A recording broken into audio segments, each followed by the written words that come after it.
This is Triple R Financial, and this is my Sunday motivational for today. As you all know, everyone's under my motto: know your financial value as an employee. That's it. That's the one step to get rich. Not 10 steps, not 20 steps, not 8 steps, not 4 steps, not 5 steps, not 7 steps, not 10 steps in motor parts. One step. I am of the belief that most poor people are poor not because of an expense problem, but because of a revenue problem. For those of you that don't know, a profit is equal to revenue minus expenses. And guess what a profit is for a poor man?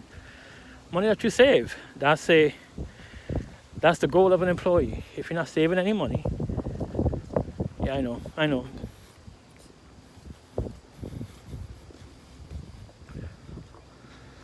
If you're not saving any money, you don't need to be an employee.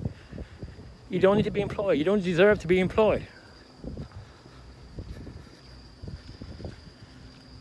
As a matter of fact, reportedly a recession is coming. A recession is looming. And for those of you that don't know the difference between a recession and a depression, a recession is 1 quarter of lower GDP. When your gross domestic product of a country declines for more than 1 quarter. And if you don't know what a quarter is, let's take a year divided by 4. That will give you your quarter. So every 3 months is considered a quarter. A depression is when you have 2 or more consecutive declining GDP. Decline in GDP. Now, I know a lot of financially poor people don't want to hear this. You don't want to listen to financial news. As a matter of fact, the media reports financial news not for you, for the rich. They don't, again, most financially rich people, they are not like Warren Buffett, they are not like Elon Musk, they're not like Bill Gates. Most financially rich people are just like you. Mentally and emotionally, they're just like you. They don't save, they don't budget. I love it when the media reports financial news. This athlete that made $2 billion over a 20-year career filed for bankruptcy. This musician that made $1 billion gross after paying taxes, 1 quarter of his taxes, after living his life, he spent $250 million. He has $500 million, and he decides to retire from being a musician, for example. And 5 years later, the person is broke, filed for bankruptcy. Rich people are just like you and me, my friend. Now, I know a lot of financial people don't want to hear this.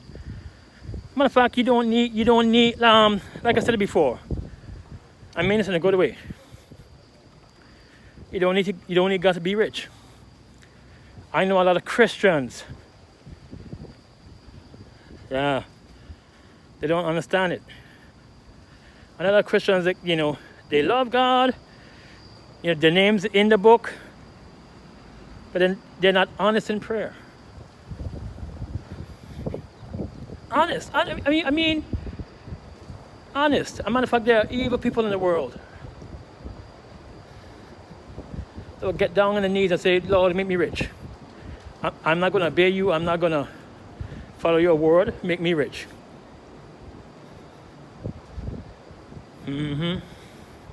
But you, a Christian, would get down on your knees. God, your will be done. Your will be done. No. Be truthful in prayer. I know a lot of poor financial Christians forget that it's a walk with God. You want God to be rich? Yeah, God will make you rich. Yeah, God can make you rich.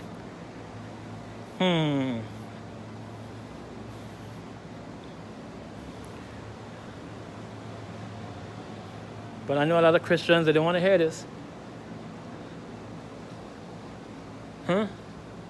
Are you doing God's work? Forget about being a Christian. Are you doing God's work? No, you're not doing God's work. You're not doing God's work, huh? But then you wonder.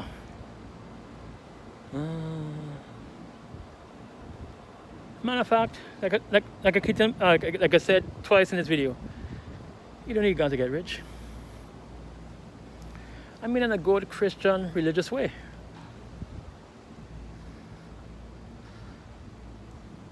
Once you know your value as an employee, and I know a lot of financially poor people that don't understand this. So again, the work week starts tomorrow, Monday. So tell you what, just, matter of fact, you don't need a budget. All you need to know is just how much are your basic necessities costing you. I hate the word budgeting because it implies that you are not budgeting. It implies that you're financially poor because you don't have a budget. Again, when you don't know, matter of fact, I've been single most of my adult life. Yeah, I ugly. Matter of fact, I wish in my youth we had this coronavirus, man. I might have fooled some women off. Hey, ladies. Yeah, and again, take this time to reflect financially. I know a lot of people, financially poor people, they wasted financially a golden opportunity. They took their money that they should have saved. Matter of fact, you don't need to save. You don't need to invest. You don't need to plan for the future. You know why you need to save? Because when you can't pay your bills, your friends and family will not help you. I mean, in a good way. Your friends and family won't help you.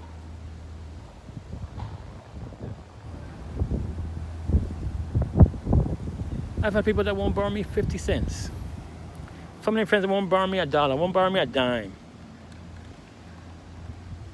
Classic cliche, day before payday, my minimum my credit card due. Nobody helped me, I got bad credit several times. No one will float you $25, nobody will float you $50. But you know what? When they revolt, yeah, I know a lot of financially poor people. Yeah, but good people at heart. Yep, day before payday. The minimum on your loan is due. Nobody wants to help you. Yeah, I understand. Nobody wants to help you when you can't pay your bills. But when the shoe's on the other foot, you gladly give. Give till it hurts. But financially, it's not reciprocated. As a matter of fact, the world has been through this global pandemic. I have employees that still are not physically showing up to work, but I'm forced to. But I know people are calling me, texting me, but when I ask who this person is, what that person is, nobody. It's like I'm the bad guy. You know? I'm the bad guy when I ask, where's this person, where's that person? I'm the bad guy. Sunday Motivational, Triple R Financial. Please like and subscribe, whichever platform you're in, so I can bring you more content. And one more thing before I go. Yeah, my motto is know your financial as an employee. As an employee, it's your job to understand why you're paid, what you're paid. As an employee, it's your job to listen to buzzwords. For example, when your employee tells you, I don't know what you're paying for, you have to pay attention. Actually, ask a box of raise, when you want this, man, I don't know why I'm paying you.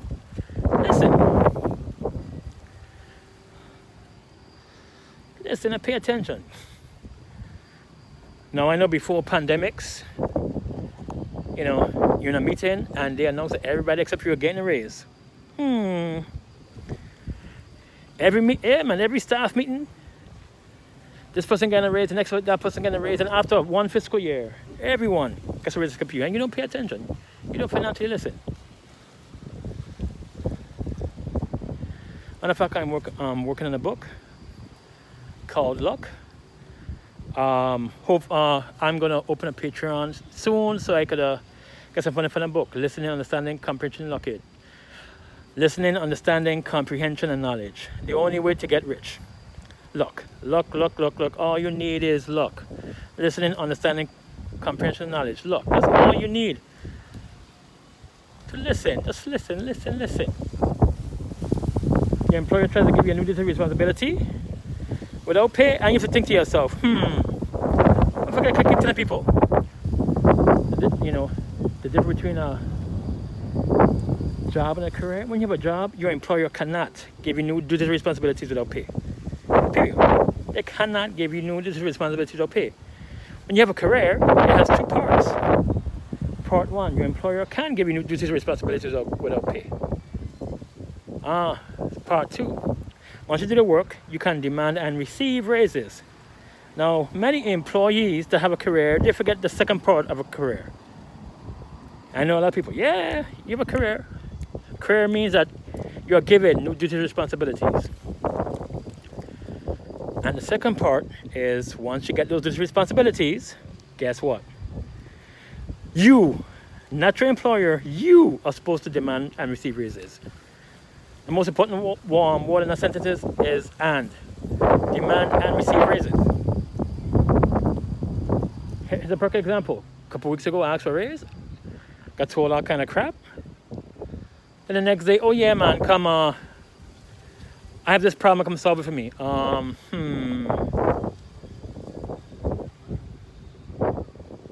of fact, I even told him what the problem was, what's the issue, how to solve it, and he keeps emailing me.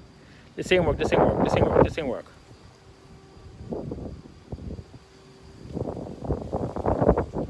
Matter of fact, at one point I'm like, okay, why don't you physically come into the office? I'm like, I can't do that, man. I got a million things to do. Okay, I don't have a million things to do?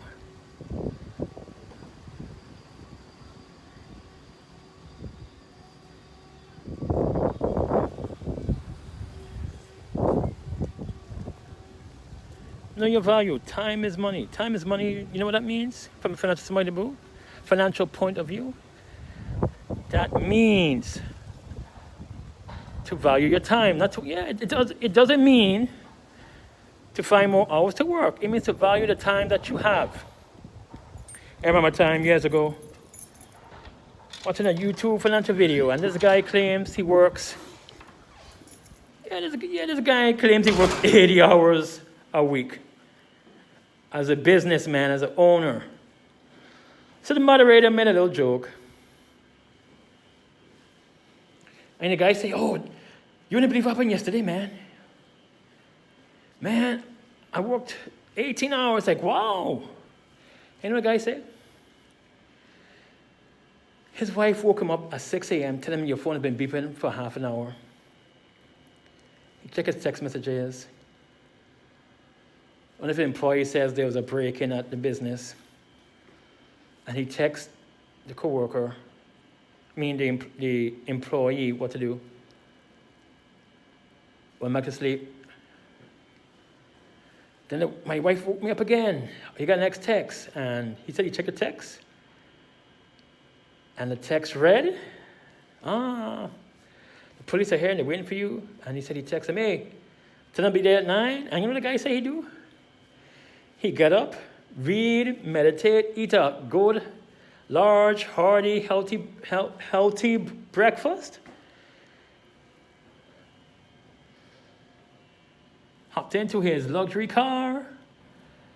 Was there at 9. He spent 15, 20 minutes talking to the police. He spent 10 minutes talking to the staff. And then guess what he did? He left.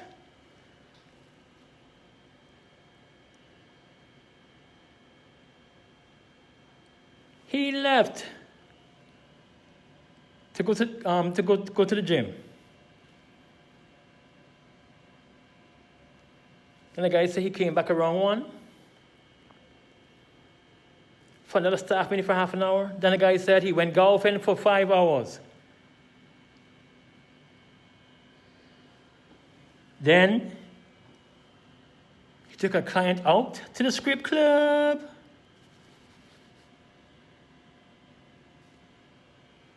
As a matter of fact, he didn't say script club. He said gentlemen's club. And the boy, the moderator, boy, that must have been a good moderator. Shaking his head.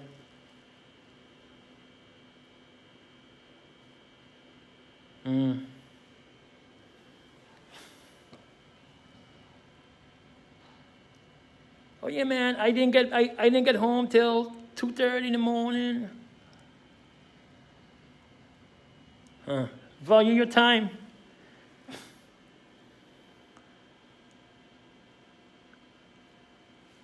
Value your time. I remember years ago, I was taking half my lunch break. And I didn't realize this at the time, but they modified the schedule. They unofficially modified the schedule. Yeah, man, instead of taking my foot out, take a half an hour, come back, do my walk. And one day,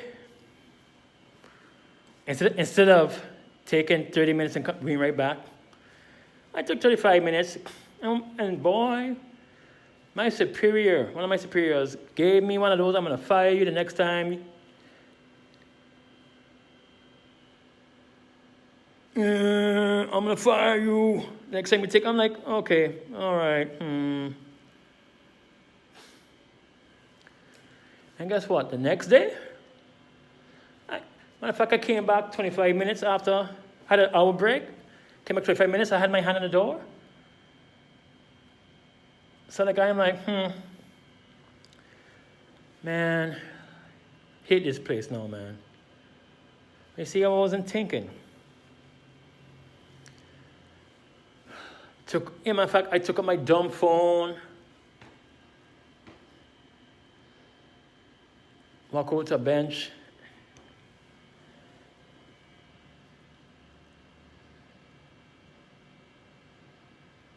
start playing a bunch of games, snakes and ladders. They had a OG version of Pong. Yeah, that old school. And I made sure that, 5 minutes before, popped in. You're late. No, I'm not. Let me take a schedule.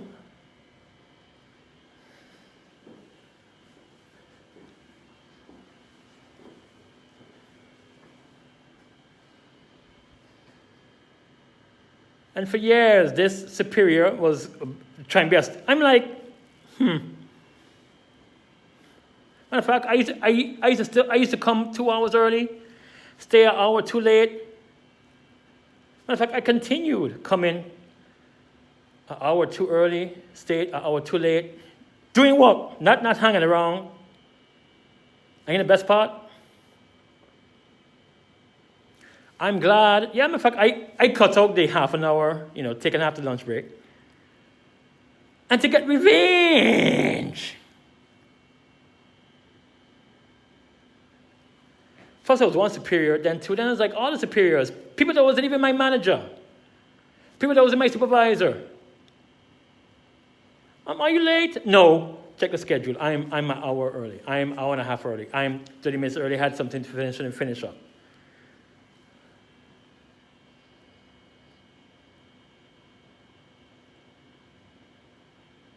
And again, this is the last story.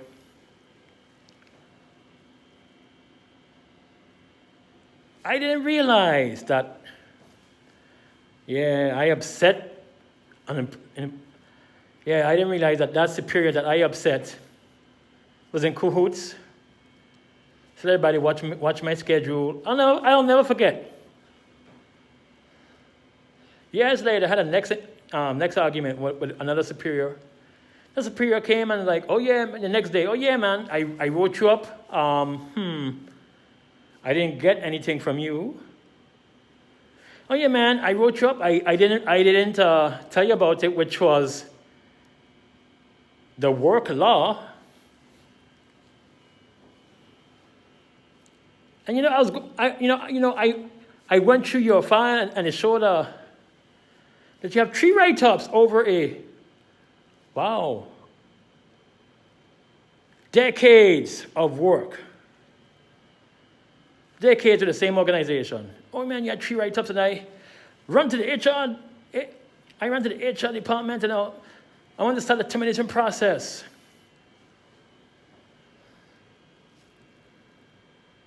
Been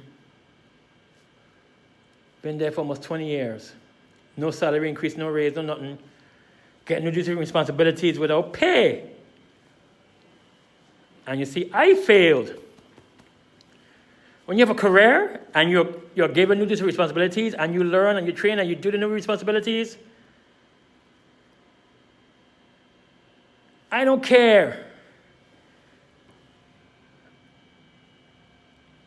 whether or not your contract states you're going to get raised or not. It's your responsibility to demand and receive raises. Even